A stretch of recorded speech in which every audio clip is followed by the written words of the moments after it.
Alors, on va parler un petit peu de viande, un peu de nos délires, entre guillemets, culinaires. Jacques et Hugo, comment vous êtes-vous connus? On a une amie commune, en fait, qui s'appelle Claudine. Et en fait, je pense que oui, c'est une grande amie à toi, Jacques. Voilà. Et à Christine. Et un jour, par hasard, elle nous dit, tiens, venez manger chez Hugo Desnoyers. Elle nous en dit pas plus. Et moi, j'arrive, 16e, c'est pas mon quartier, c'est pas mon arrondissement. Bon, puis je vois une boucherie. Je comprends rien au film, tu vois. Mais tout de suite, non, franchement, c'est pas pour voilà. Mais tout de suite, moi, ce qui m'a énormément plu, en dehors du cadre qui est beau, parce que quand t'as la viande en pleine gueule comme ça, c'est comme Rembrandt et son bœuf écorché, quoi, c'est la même chose. Alors tu sais, derrière ton comptoir, la chambre, oui. à côté des chambres froides, il y avait des quarts de veau, je sais pas des quarts de bœuf, ce serait trop énorme. Enfin bon, bref, mais surtout ce qui m'a frappé, ce sont les tables. Ouais. Et ça, pour moi, c'est énormément important. C'est parce que je supporte pas la plupart du temps le mobilier sur lequel on nous fait bouffer. Or là c'est du bois, donc ça vit. Et avec ça, en plus, il y a la fameuse table d'hôte. Et moi, en plus, je peux le dire d'autant plus, c'est que je n'aime pas ça, normalement. T'as mélangé? Non, j'aime pas que si je vais au resto, j'aime bien être tranquille, j'aime pas être dans les... Tu sais, l'allongement, tu sais, les tables en long où t'es côte à côte et t'entends oui. La conversation. Ouais. T'entends le divorce, t'entends le je t'aime, t'entends viens, on va faire un tour à l'hôtel à côté, enfin t'entends tout. Là, un tableau d'hôte, c'est différent. Tu peux pas te lâcher sur ça, donc tu mets tout dans un pot commun qui est la fraternité, l'empathie. C'est vrai que... C'est vrai. Mais c'est formidable. Et surtout, tu te rencontres des gens que tu n'auras jamais rencontrés de ta vie, qui te parlent de trucs mais invraisemblables. J'ai rencontré des chirurgiens, j'ai rencontré des gens de la viande, j'ai rencontré des gens de Rungis, j'ai rencontré des... Mais c'est extraordinaire. Donc tu partages des connaissances, des trucs. Moi, j'adore. Moi, voilà. Rassure-moi, t'as aimé la viande quand même quand alors, chez nous. Là, nous entrons dans le second chapitre. Non, mais tu me dis qu'en dehors du fait que t'as... Non, parce qu'il y a viande et viande quand même. Faut quand même que les gens sachent que quand on demande un beefsteak, maintenant un beefsteak est méprisé. Naturellement, pourquoi? Parce qu'on leur donne des viandes de 5e choix, ou je sais pas, enfin j'y connais rien à ça, mais c'est vrai que ça n'a absolument rien à voir. Si tu prends une poire, une araignée, ou des choses comme ça, chez l'onglet ou une lampe, là, chez Hugo, c'est inimaginable. Ça fond, ça a du goût, c'est presque vivant, je sais pas comment te dire, c'est monumentalement bon. Plus que il t'accompagne ça avec des grands cuistots. Alors avant de commencer la viande, on te dit, oh bah attendez, on va prendre des petits encas. Il t'amène l'os à moelle avec un petit peu quand même de truffes dessus, qu'il faut pas déconner. Quand c'est la saison. Quand c'est la saison. Justement, je crois que Xavier a une question. Quel meilleur souvenir de viande C'est quoi ton meilleur souvenir? Alors, c'est marrant parce que c'est... Après l'os à moelle. Il y a eu un jour où, disons que moralement, pour plein de raisons, j'étais pas très à l'aise, j'avais un petit problème de santé, pas très grave. Et Hugo a dû flairer le truc. Et je lui dis, je voudrais une bonne pièce de viande. Alors, elle me dit, t'inquiète pas. Et je sais pas ce qu'il a été foutre, mais il m'a filé... Non, attends, ma femme n'en croit pas encore. Il m'a filé, mais je sais pas, il y avait peut-être 500 ou 600, 700 grammes de viande. Ouais, je me rappelle, oui. Et il me l'a montré, il me dit, ça te va, ça? Je me suis même fait gronder. Hein, même moi, je dis, impossible que j'avale tout ça, c'est pas possible. T'es trop gentil. Oui, mais attends, attention, ça vient de tel endroit, ça bouffe de l'herbe, c'est ceci, c'est cela. Enfin, il m'explique tout. Mais je me dis quand même, je vais pas pouvoir... J'ai tout avalé avec des petits suppléments de purée, de salade, enfin bon, un truc... C'était quoi ce morceau, tu t'en souviens? Non, j'avais fait un petit mélange. Mais c'était quelque chose... Plusieurs textures de viande, plusieurs morceaux. Comme ça. Il y a d'abord ce qu'on mange. Moi, depuis que je mange là-bas, je préfère ça à tout ce que je... Mais franchement, je dis franchement, parce que de la viande comme... En plus, c'est de la... Alors, attention, il y a de la cuisine italienne que j'adore, il y a des restos italiens que j'adore, il y a des restos libanais aussi que j'adore. Mais si on parle français, c'est-à-dire de la cuisine, la bonne, vraie cuisine française, franche, tu vois, comme ça, il n'y a que là. Hein. Franchement, il n'y a que là. C'est très simple, il n'y a pas de complications. Un petit os à moelle, une petite truffe dessus. Ou alors le tartare de veau. Tu sais ce qu'il m'a fait? La première fois que j'ai joué chez monsieur dans la boucherie, j'ai joué. Tu vois, il m'est arrivé. Alors ça aussi, c'est une très belle histoire entre nous. Mais moi, c'est ça que j'adore. C'est du direct, ça me rappelle, tu sais, mon grand-père a été... patron des transports de la Villette à un moment. La Villette, à l'époque, c'était la grande boucherie nationale. Enfin, bon. Et il m'avait dit un truc qui m'avait tellement frappé. Il me disait, à notre époque, c'était le mec faisait le poids à l'œil. À l'œil, il regardait la bête, il disait c'est temps.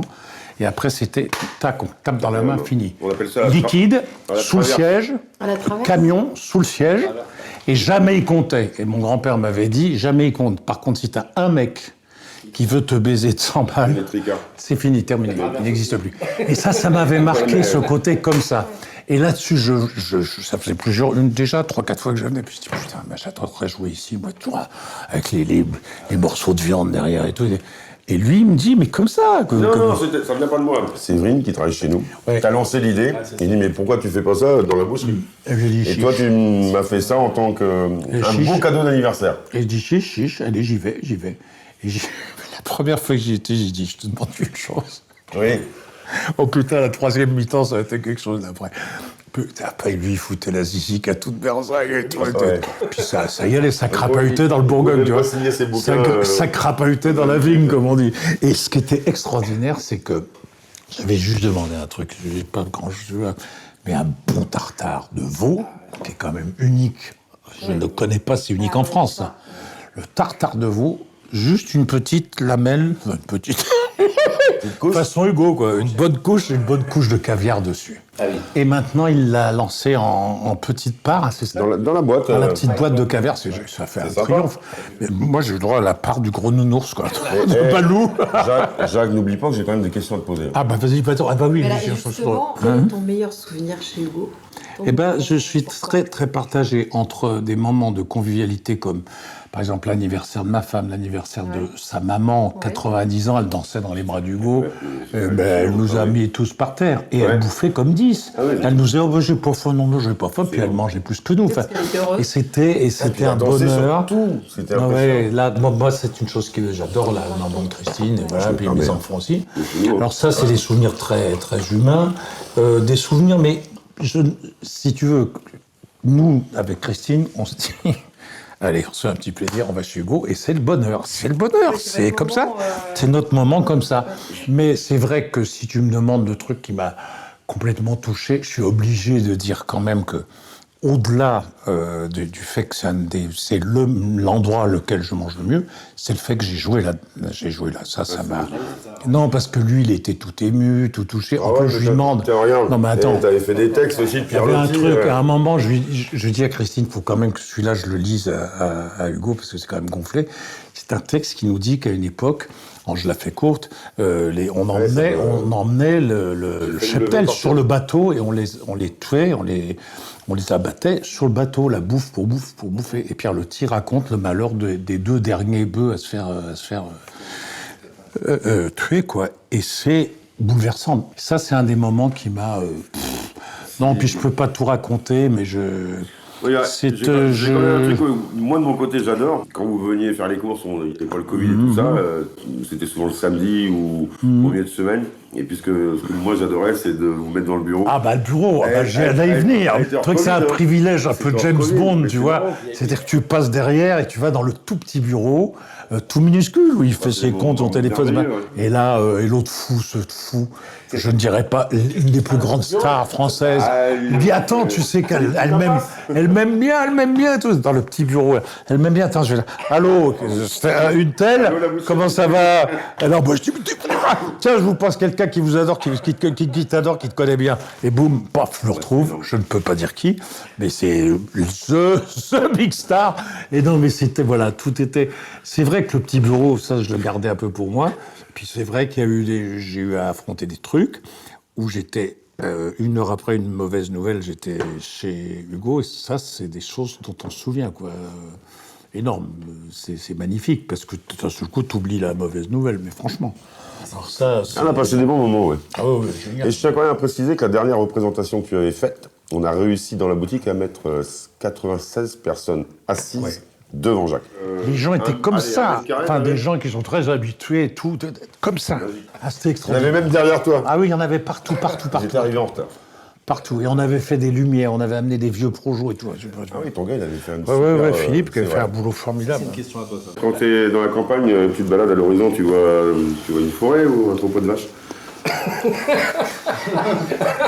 Non, mais très bonne question. Alors, deux Et choses. Hugo. Eh ben, t'as vachement raison, parce que moi, une des choses qui fait que je retourne tout le temps maintenant en montagne, en Savoie, entre autres, c'est qu'un des moments que je préfère au monde, c'est dans les alpages. Moi, j'aime pas la montagne blanche. Je sais pas ce qu'il y a. Dans le télésiège, je meurs de trouille. Enfin, je suis pas du tout fait pour ça. Mais par contre, la montagne verte, d'abord, je trouve ça 1000 fois plus beau, parce que t'as centaines de vers différentes. Enfin, je trouve ça sublime. Puis t'es un peu plus tranquille, pour tout dire. Tu marches, t'es là tout seul, t'en chies un grand coup. T'arrives dans les alpages, et là, t'as des vaches magnifiques. Et qui te regardent, et tu les entends, tu les pistes avec leurs cloches. Mais il y a des cons qui ont fait des lois pour essayer d'interdire les cloches des vaches que j'ai. Ben oui. Les coqs. Mais c'est hallucinant. Il y a des coqs et des vaches. Mais alors que c'est d'une telle beauté, c'est très beau, c'est musical. Et vous savez une chose, c'est que les vaches, à l'époque des Grecs, c'était un compliment envers les femmes. Vous avez un regard de vache. Et si tu regardes bien, le regard des vaches est extraordinairement doux. Extrêmement affectueux. Donc en fait, c'est les prés, enfin des vaches dans Moi, les prés, j'adore l'alpage. aux abords de la forêt. Voilà, aux abords de la forêt, parce qu'attention, la forêt après, j'ai découvert grâce à des gens comme Hugo, parce qu'avec Hugo, ce serait pareil. Hugo m'emmène voir des vaches, il me dit là, tu vois, celle-là, celle-ci, puis celle-ci, puis celle-là, puis la nature. Ils connaissent plus la nature que... Croyez-moi, connaissons d'abord le nom des arbres et des fleurs, ça c'est de la vraie culture, et ça c'est la vraie connaissance, ça démarre de là, c'est ce que Mitterrand disait, je te signale, il connaissait tous les noms des arbres, putain, il fallait pas lui en compter là-dessus. Et je trouve ça très important, plus je vieillis, plus je m'attarde, et plus je dis, nom de Dieu, ce que c'est beau, mais nom de Dieu, ce que c'est beau. Et il y a un gars comme toi, Marc, sous un sous-bois, qui me dit, mais attends, je lui dis, bah oui, bon, bah c'est un sous-bois, gros con que je suis, je lui dis, bah oui, c'est un sous-bois, il me dit, non mais attends, il y a des souvenirs. Regarde, ça, il y a ça, là, il y a ça, là, il y a ça, là, il y a l'herbe des prés, là, il y a ça, il y a ceci, il y a cela, là. Et là, il d'ours, là, il des ours, et machin, et ceci. Et là, seul coup, je vois la multitude qu'il y avait sur un endroit qui me paraissait totalement, tu vois. Ça, et tu vois que t'es dans un monde d'une richesse et d'une beauté inouïe. Moi, l'odeur de la bouse, je trouve ça très beau. Exactement. L'odeur d'un cheval, ça me bouleverse totalement. Un jour, on était attablés au col des Aravis, je me souviens, et il y a une vache qui a accouché. C'était cavélé. Mais c'était d'une beauté avec le petit veau qui se cassait la gueule. Et elle essayait de l'aider pour qu'il se relève et tout. Et ça, la nature, quoi, voilà. Alors, est-ce que tu es plutôt poule au pot ou coco vin? Tiens. Alors, attends. Si la poule au pot, vous me dites si je dis pas une connerie, mais la poule au pot, c'est plus près du pot-au-feu, non, ou pas du tout? Oui. Hein? Si. L'autre qui si. Il y a ma femme qui se marre là-haut. Qui sont au bouillon, poule au pot qui sont au bouillon. Bah voilà, c'est ça. Bah, ça, je préfère ce genre de choses que le coco au vin. Pourquoi? Parce que mais je crois que c'est un souvenir d'enfance. Et pour moi, le coco au vin, c'était chez les grands-parents, c'était la grosse famille bourgeoise. Et il fallait les enfants n'ont pas la parole à table, les coudes au corps, tes coudes sur la table. Et pour moi, le coco au vin, c'est ça. Et en plus de ça, ce souvenir-là un petit peu de. Voilà. Et en plus de ça, je trouve que parfois la sauce, si c'est pas très équilibré, très bien fait, prend le dessus sur la viande. Et ça m'emmerde. C'était trop fort. Alors que le grand pot-au-feu, pour moi, et alors ma femme, grande spécialiste, le pot-au-feu, donc des légumes sont bien frais, cuit comme il faut, c'est-à-dire un peu dur quand même pour qu'il y ait encore le goût. La viande, tu prends dans le moelleux, je sais pas ce que tu prends, tu prends la queue. La queue, en Espagne, on dit le rabo de toro, la queue, la joue, tout ça. Et la petite sauce, tu écrases du jaune d'œuf avec de l'huile d'olive et du persil. Oui, c'est vrai que ta femme, elle fait. Non, mais c'est vrai que tu m'avais raconté que avec sur des très bonnes pommes de terre, tu choisis très bien tes patates, surtout qu'elles ne s'écrasent pas. Tu as des bonnes pommes de terre bien jaunes, bien là, et tu fous ce petit truc-là. Et tu traites tes os à moelle en plus, bien sûr. Alors là, les os à moelle, tu vas à mort. Putain, rien que d'y penser. Faut bien parler régime. Bah, c'est régime, le pot-au-feu. Tout ce qu'il faut.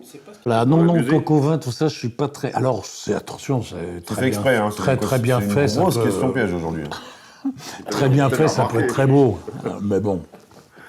Puis de toute façon, franchement, entre le coq et la poule, toi et moi, on va faire la poule. On va faire la poule.